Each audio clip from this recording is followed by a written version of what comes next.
Good morning students. आज हम जो टॉपिक लेंगे वो है टाइप्स ऑफ टेस्ट वैलिडिटी या परीक्षण वैधता के प्रकार।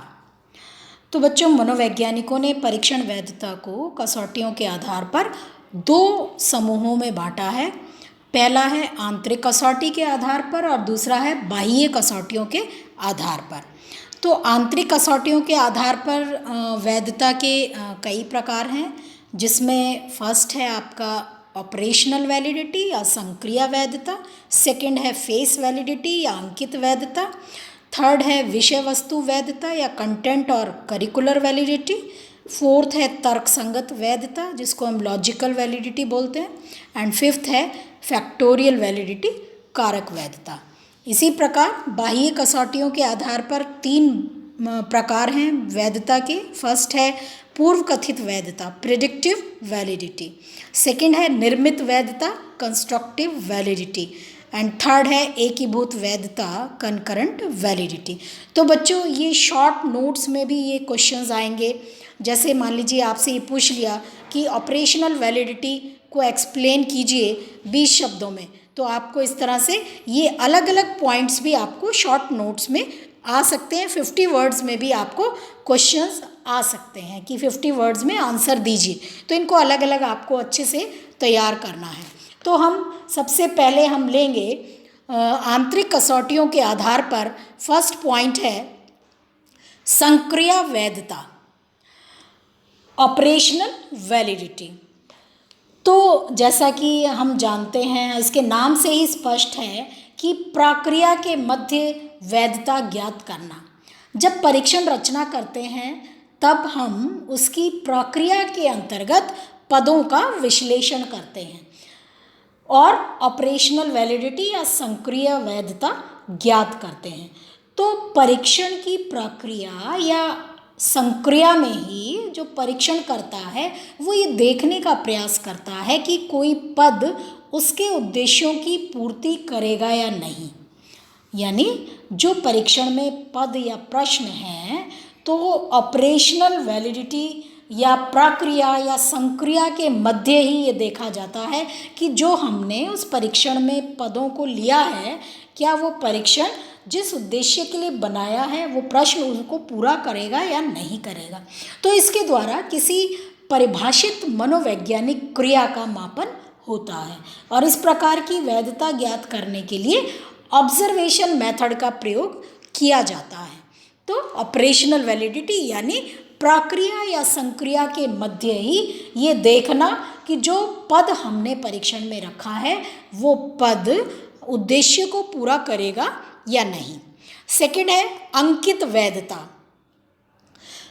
यानी फेस वैलिडिटी, रूप वैधता जिसको हम बोलते हैं। फेस को देखकर ही हम बता दें, जो परीक्षण है उसको देखकर ही हम बता दें कि ये परीक्षण उद्देश्य के अनुकूल है या नहीं। तो अंकित वैधता में परीक्षण स्वयं अपने पदों के रूप के द्वारा ही वैध प्रतीत होते हैं और इस प्रकार की वैधता परीक्षण के प्रश्नों के रूप को देखकर ही ज्ञात की जा सकती है।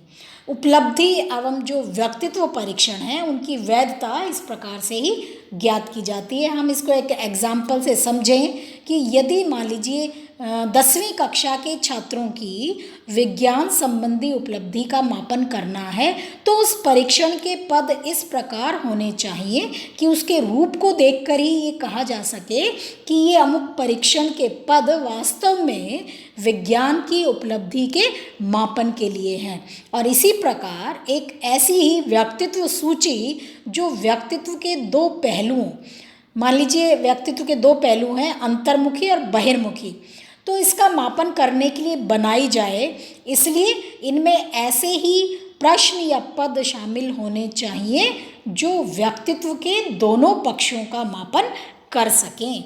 तो इस प्रकार से समस्त प्रकार के मनोवैज्ञानिक परीक्षणों की अंकित वैधता या फेस वैलिडिटी में केवल परीक्षण के प्रारंभिक रूप की तैयारी होती है और उस स्थिति में इस प्रकार की वैधता को ज्ञात कर लेते हैं। यानी जब हमने परीक्षण रचना पढ़ी थी तो हम जब उसके प्रारंभिक रूप की तैयारी करते हैं तो उसी स्थिति में इस प्रकार की वैधता या फेस वैलिडिटी को ज्ञात कर लेते हैं।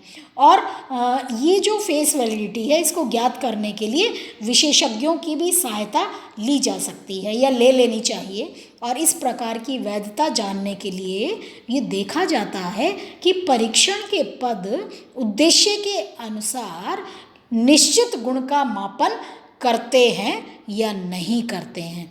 तो इस प्रकार बच्चों परीक्षणों के रूप के आधार पर ही फेस वैलिडिटी ज्ञात की जाती है। थर्ड जो हमारा टाइप है वो है कंटेंट वैलिडिटी या करिकुलर वैलिडिटी, विषय वस्तु वैधता या पाठ्यक्रमात्मक वैधता। तो परीक्षण की विषय वस्तु वैधता से हमारा मतलब है कि हमारे परीक्षण का प्रत्येक पद उस ज्ञान एवं निष्पादन का न्यायदर्श होना चाहिए जिस उद्देश्य के लिए परीक्षण की रचना हो रही है।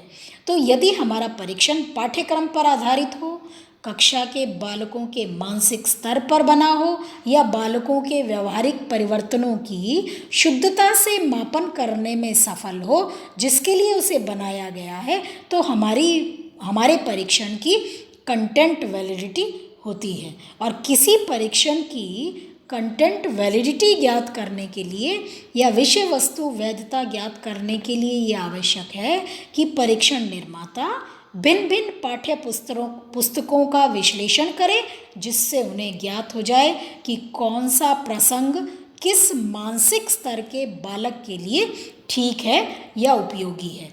फॉर एग्जाम्पल स्पेलिंग के एक ही परीक्षण में, स्पेलिंग का परीक्षण हम यूज़ करें तो एक ही परीक्षण में लिखने की गति को कोई महत्व नहीं देना चाहिए। इस प्रकार की वैधता ज्ञात करने में परीक्षण निर्माता के स्वयं के निर्णय के साथ साथ स्टैटिस्टिकल एनालिसिस का होना भी आवश्यक होता है। तो परीक्षण के पदों की विषय वस्तु वैधता ज्ञात करने में कुछ बातों को ध्यान दिया जाता है या उनको ज्ञात किया जाता है। जैसे पहला है कि पदों का विभेद मूल्य कितना है या ऐसे कौन से पद हैं जो उच्च और निम्न समूह में भेद कर सकें या भेद को स्पष्ट कर सकें। सेकंड है कि शुद्ध हल करने वाले पदों का प्रतिशत ज्ञात करना। देन पदों में आपस में तथा संपूर्ण परीक्षण से कोरिलेशन देखना। तो इसलिए परीक्षण की जो कंटेंट वैलिडिटी है उसे ज्ञात करने के लिए पद विश्लेषण की आवश्यकता होती है और स्टैटिस्टिकल मेथड्स का प्रयोग किया जाता है। तो बच्चों जब हम कंटेंट वैलिडिटी ज्ञात करते हैं तो हम आइटम एनालिसिस का उपयोग करते हैं जिसको हमने पिछले वीडियोज़ में पढ़ा था, समझा था। एंड फोर्थ प्रकार जो है वो है लॉजिकल वैलिडिटी यानी तर्क संगत वैधता। तो जब परीक्षण के पद उन्हीं इकाइयों या संबंधों से संबंधित हों जिनका मापन करने के लिए ही परीक्षण की रचना हुई है तो उसमें हम लॉजिकल वैलिडिटी ज्ञात करते हैं।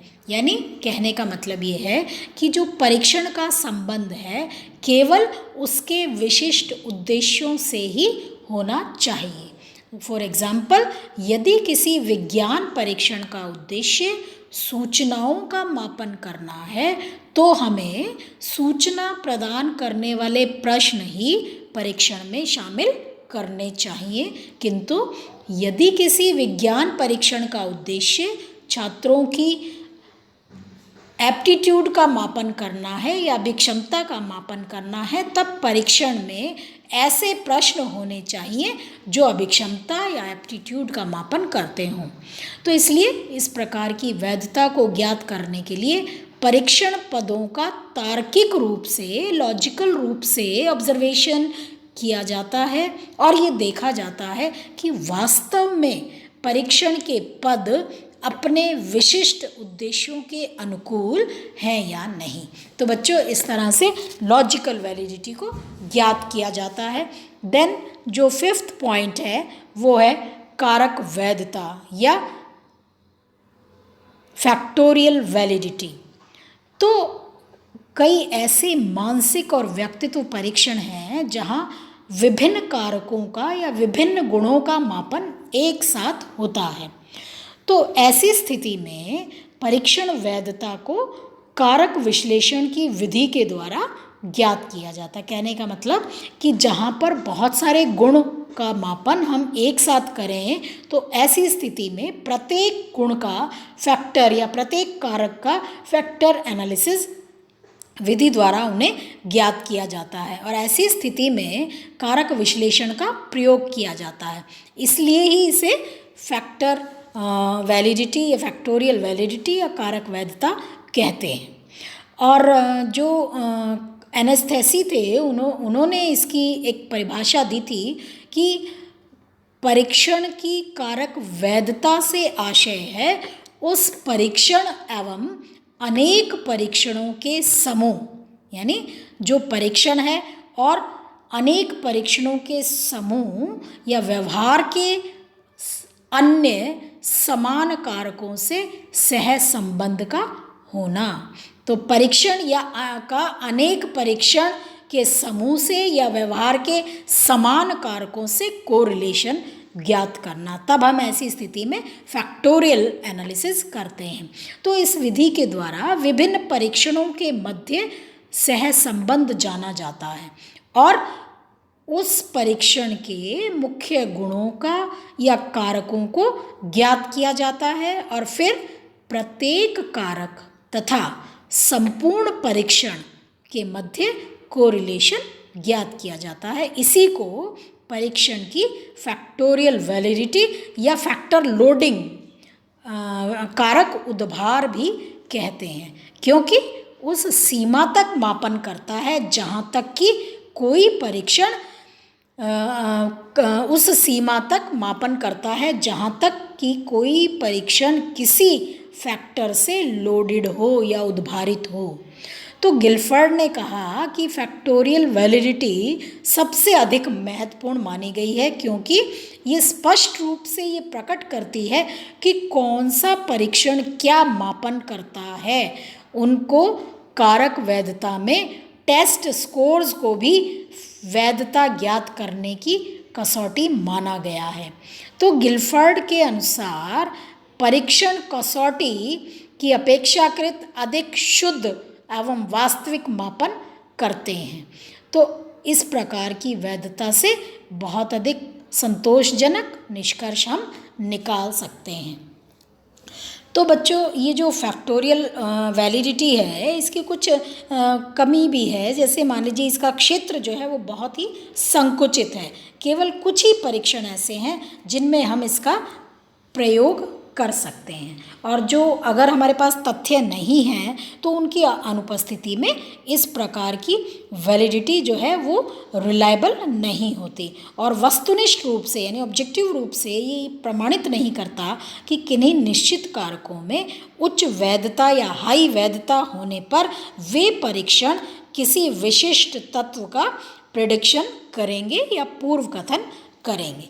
तो इस तरह से बच्चों ये कसौटियों के आधार पर, आंतरिक कसौटियों के आधार पर वैधता के 5 टाइप्स जो हैं वो हमने समझे हैं और एग्ज़ाम में आपको इन पूरा क्वेश्चन भी आएगा कि वैधता के प्रकारों का वर्णन कीजिए और उसके अलावा आपको शॉर्ट नोट्स में भी ये पॉइंट्स जो हैं आ सकते हैं। तो बच्चों, आपको इसको बड़े ध्यान से समझना है।